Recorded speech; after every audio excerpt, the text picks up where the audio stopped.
Welcome to Brief Learning with Raman. In today's lecture, we will continue our important MCQ series related to political science. It is part 10 of the series.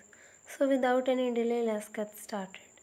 Our first question is, what do you mean by Boston Tea Party? Boston Tea Party क्या थी? Option A grand tea party. एक grand tea party थी. Option B, the dumping of the crates of tea into the water by the Americans.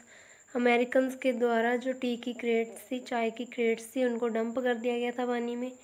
Option C, tea party held by Americans to mark the occasion of their independence. Independence mark करने के लिए Americans ने T party organise की थी. Option D, a tea party given as a farewell to Britishers by the Americans. Britishers को farewell देने के लिए टी पार्टी दी थी. तो इसका सही आंसर है ऑप्शन बी.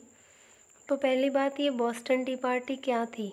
ये एक प्रोटेस्ट था जो ब्रिटिशर ने टी एक्ट लाया था अमेरिका में, अमेरिकन कॉलोनीज़ में टी एक्ट लाया गया था, उसका प्रोटेस्ट किया था, उसके अगेंस्ट प्रोटेस्ट किया था अमेरिकन्स ने.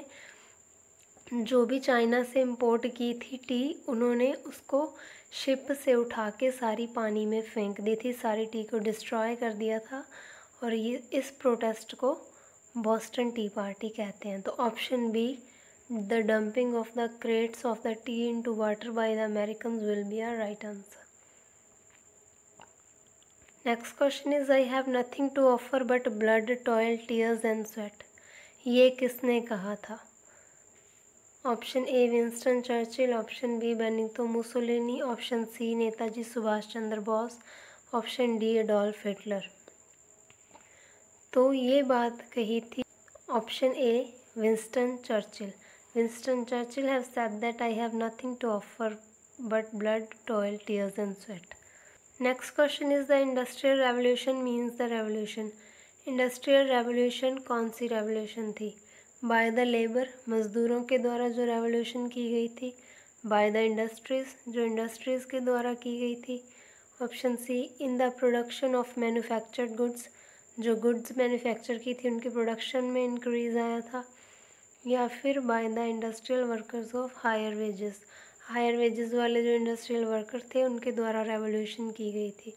तो इंडस्ट्रियल रेवोल्यूशन मतलब उस टाइम पे जो भी स्मॉल इंडस्ट्रीज़ थी उनको रिप्लेस किया गया था बड़ी बड़ी इंडस्ट्रीज़ के साथ.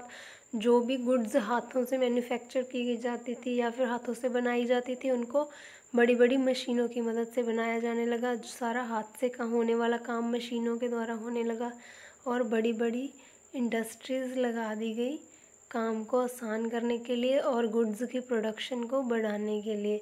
तो इंडस्ट्रियल रेवोल्यूशन यही था जिसमें कि गुड्स की प्रोडक्शन, जो भी चीज़ें बनाई जाती थी उनकी प्रोडक्शन जो थी वो बहुत ज़्यादा बढ़ गई थी. यहाँ से इंडस्ट्रियल रेवोल्यूशन मार्क की जाती है. So option C will be our right answer.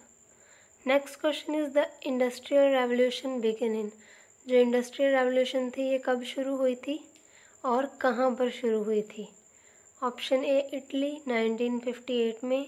France 1815 में. इंग्लैंड 1750 में. या फिर अमेरिका 1818 में. तो इसका सही आंसर है, जो इंडस्ट्रियल रेवोल्यूशन शुरू हुई थी इंग्लैंड में 1750 में. So option C will be our right answer. Next question is, which of the following is not a principle of Panchsheel. इनमें से कौन सा पंचशील का प्रिंसिपल नहीं है? Option A, non alignment. Option B, non aggression. Option C, interference in the internal affairs of other countries. या फिर option D, peaceful coexistence. तो इनमें से पंचशील का जो प्रिंसिपल नहीं है वो बहुत क्लियर है. Option C, interference in the internal affair of other countries. दूसरी कंट्रीज़ के इंटरनल अफेयर्स में इंटरफेयर करना बिल्कुल भी पंचशील का प्रिंसिपल नहीं है.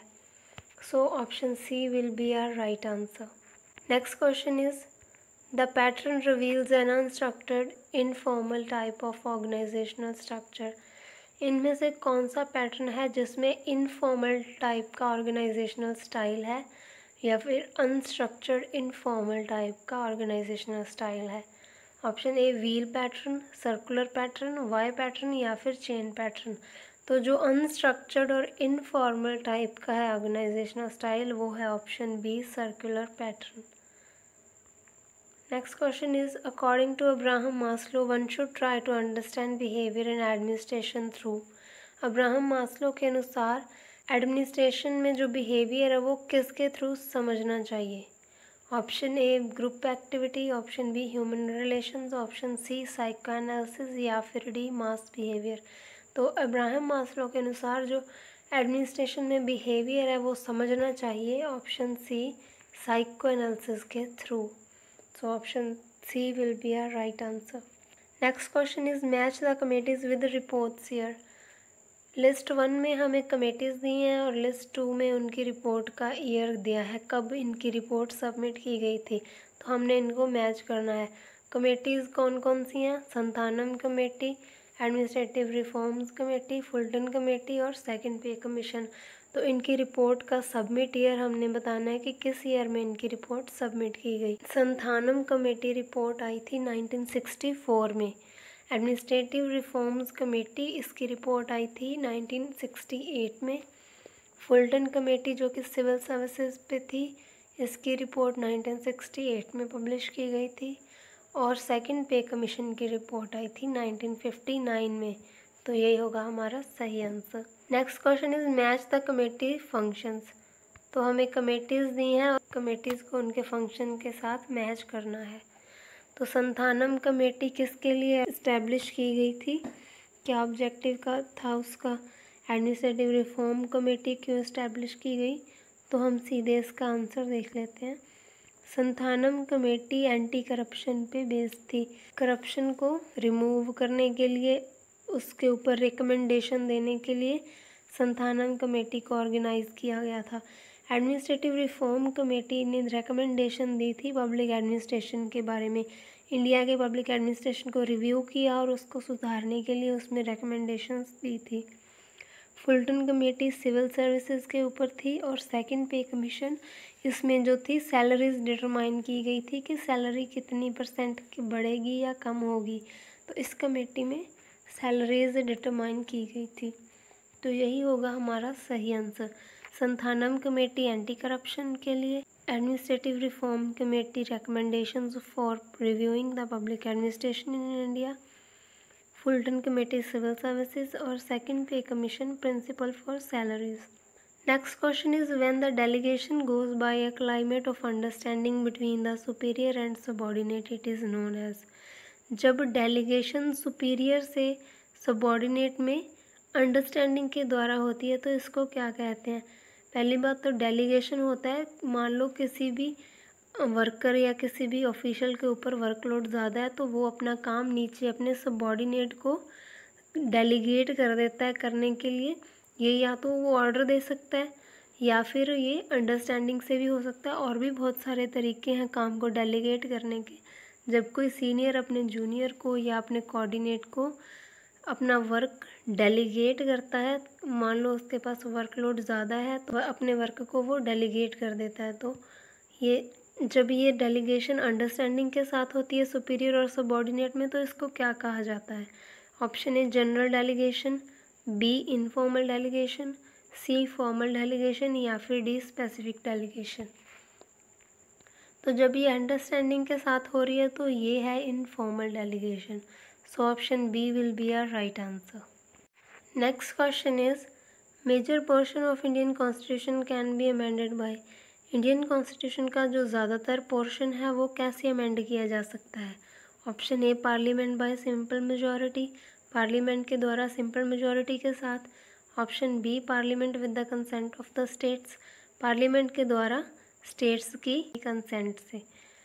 Option C parliament either by simple majority और बाय 2/3 ऑफ मेजॉरिटी, या फिर ऑप्शन डी स्टेट्स। तो जो इंडियन कॉन्स्टिट्यूशन का ज़्यादातर हिस्सा है ये कैसे अमेंड किया जाता है? पार्लियामेंट के द्वारा या तो सिंपल मेजॉरिटी से या फिर 2/3 मेजॉरिटी के साथ। So option C parliament either by simple majority और by 2/3 majority will be our right answer. Next question is, the list which contain subjects over which both the centre and states can legislate is known as. वो वाली list जिसके ऊपर state और centre दोनों legislate कर सकते हैं वो कौन सी है? जैसे कि 3 लिस्ट हैं हमारे कॉन्स्टिट्यूशन में जिनमें सब्जेक्ट जो है डिवाइड किए हुए हैं, यूनियन लिस्ट, स्टेट लिस्ट और कंकरेंट लिस्ट। इनमें से कौन सी लिस्ट है जिस पे दोनों सेंटर और स्टेट लेजिस्लेट कर सकते हैं? वो है इनमें से option A common list, B concurrent list, C union list और डी रेजिडुअरी लिस्ट। इनमें से सही आंसर है ऑप्शन बी कंकरेंट लिस्ट। तो कंकरेंट लिस्ट में वो सारे सब्जेक्ट होते हैं जिनमें स्टेट और यूनियन दोनों लेजिस्लेट कर सकते हैं। Next question is how many members were included in the drafting committee. Drafting committee में कितने मेंबर्स थे? ऑप्शन ए 9, बी 7, सी 11 या फिर डी 13। तो हमें पता है कि जो कॉन्स्टिट्यूशन की ड्राफ्टिंग कमेटी थी इसमें 7 मेंबर थे और इसके चेयरमैन डॉक्टर बी.आर. अम्बेडकर थे। Next is the 73rd amendment act came into force from. जो 73rd अमेंडमेंट एक्ट था ये लागू कब हुआ था? ऑप्शन ए जनवरी 1980, बी अप्रैल 1991, सी अप्रैल 1993 या फिर डी अप्रैल 1993। तो इसका सही आंसर है जो 73rd अमेंडमेंट एक्ट था ये कब लागू हुआ, कब फोर्स में आया? Option D April 24, 1993। So option D will be our right answer. Next question is, a person to be qualified for standing in panchayat election must have attained the age of। Panchayati election में खड़े होने के लिए एक person की qualifying as कितनी है, मतलब कम से कम कितनी एज उसकी होनी चाहिए? Option A 18 years, B 21 years, C 25 years या फिर डी 30 ईयर्स। पंचायती इलेक्शंस में कंटेस्ट करने के लिए जो क्वालिफाइंग एज है वो है ऑप्शन बी 21 ईयर्स।